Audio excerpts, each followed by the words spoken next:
असम, पुडुचेरी और केरला में वोटिंग जारी। 3 राज्यों में शुरू हुआ चुनावी महासमर। हेमंत समेत कई दिग्गज की किस्मत दांव पर। पीएम की अपील करे बम्पर वोटिंग। 4 मई को होगी गिनती।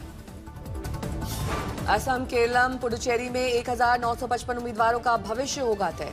असम में 126, केरला में 140, पुडुचेरी में 30 सीटों पर आज चुनाव। तीनों राज्यों में एक ही चरण में हो रहा है मतदान। आज कर्नाटक में 2 विधानसभा सीटों और गोवा, नागालैंड, त्रिपुरा में एक सीट के लिए उपचुनाव। बाकी बची 3 सीटों में 1 गुजरात में, 2 महाराष्ट्र में, जिनके लिए 23 अप्रैल को होगा मतदान। आज पश्चिम बंगाल के आसनसोल में पीएम मोदी की जनसभा। मेगा रैली से पहले जोरदार तैयारियां, बढ़ाई गई सुरक्षा। कल गृह मंत्री अमित शाह जारी करेंगे बंगाल में बीजेपी का घोषणा पत्र। ये मैनिफेस्टो आगामी चुनाव को लेकर बीजेपी की रणनीति और वादों को सामने रखेगी। अमित शाह आज बंगाल पहुंचेंगे और शुक्रवार को करेंगे रैली। 10 अप्रैल को दोपहर 3:30 बजे पश्चिमी मेदिनीपुर में बलीचक भजहरी हाई स्कूल मैदान में रैली। शाम 5:15 बजे पश्चिमी मेदिनीपुर के खड़गपुर सदर में रैली। बीजेपी का सीएम ममता परिवार का आरजी कार रेप और मर्डर मामले में टैक्स पेयर्स के पैसे का इस्तेमाल न्याय दिलाने के लिए बल्कि मामले को दबाने के लिए किया गया। ममता बनर्जी के सीआरपीएफ पर दिए बयान को लेकर बीजेपी ने चुनाव आयोग से कार्रवाई की मांग की। मॉडल कोड ऑफ कंडक्ट का लगाया आरोप। आसनसोल में अनोखा प्रचार। ई रिक्शा चलाकर जनता के बीच पहुंची बीजेपी प्रत्याशी अग्निमित्रा पॉल। आसनसोल दक्षिण से है उम्मीदवार। पश्चिम बंगाल के उत्तर आसनसोल सीट पर एक ही नाम वाले 3 प्रत्याशी। बीजेपी उम्मीदवार कृष्णेंदु मुखर्जी ने टीएमसी पर लगाया साजिश का आरोप।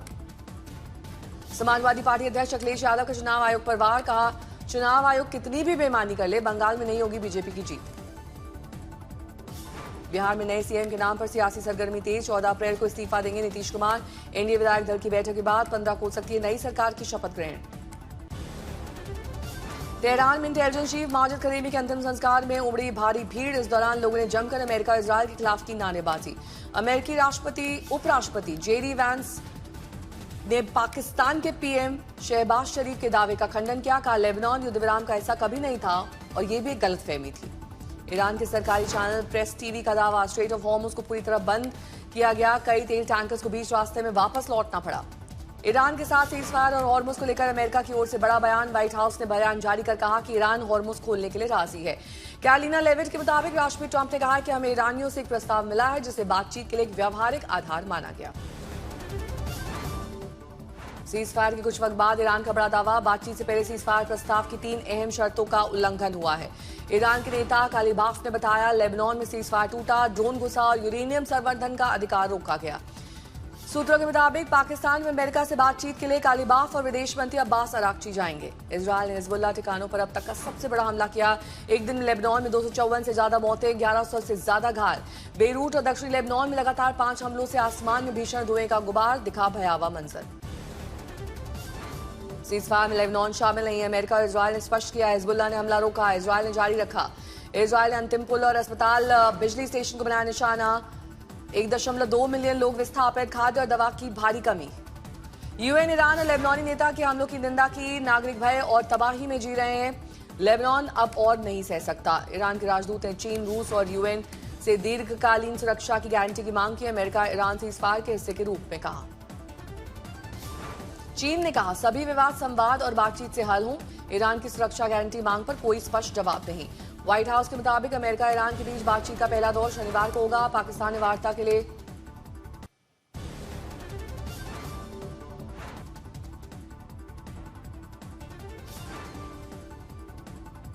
ट्रंप ने ईरान के मददगार देशों को दी चेतावनी। कहा, ईरान को सैन्य हथियार सप्लाई करने वाले देशों पर लगाएंगे 50% टैरिफ। ईरानी न्यूज एजेंसी के हवाले से बड़ी खबर, लेबनान में युद्ध विराम उल्लंघन को देखते हुए इजरायल पर हमले का विचार कर रहा है ईरान। 14 दिन के ईरान के सीजफायर पर अमेरिकी उपराष्ट्रपति जेडी वैंस का बड़ा बयान। वैंस ने कहा, ईरान को किसी भी समझौते तक पहुंचने के लिए ईमानदारी और सच्ची नियत से करनी होगी बातचीत। ईरान की धमकी पर इजरायल की 2 टूक, लेबनान पर नहीं होगा कोई समझौता। ईरान के साथ अस्थायी सीजफायर के बीच इजरायल ने लेबनान के कई शहरों पर किया हमला। 50 फाइटर जेट्स ने 160 से ज्यादा बम दागे। इजरायल ने राजधानी लेबनान पर बेरूट पर किया बड़ा हमला। रिहायशी इलाकों में हुआ जान माल का भारी नुकसान। ईरान युद्ध में हुए सीजफायर पर रूसी सरकार ने कही बड़ी बात। रूस की सुरक्षा परिषद के उप प्रमुख दिमित्री मेदवेदेव ने कहा, ईरान ने अपनी परमाणु ताकत दिखा दी जिसका नाम है हॉर्मुज स्ट्रेट। हॉर्मुज की क्षमता है असीमित। France, Italy, Germany, Britain, Canada समेत ईयू देशों के राष्ट्राध्यक्ष ने किया ईरान युद्ध में सीजफायर का स्वागत। कहा हम अमेरिका और ईरान के बीच हुए 2 सप्ताह के युद्ध विराम का स्वागत करते हैं। ऑस्ट्रेलिया और जापान ने ईरान युद्ध में सीजफायर पर जताई खुशी। दोनों देशों ने मिलकर कहा यह मध्य पूर्व के लिए अच्छी खबर है।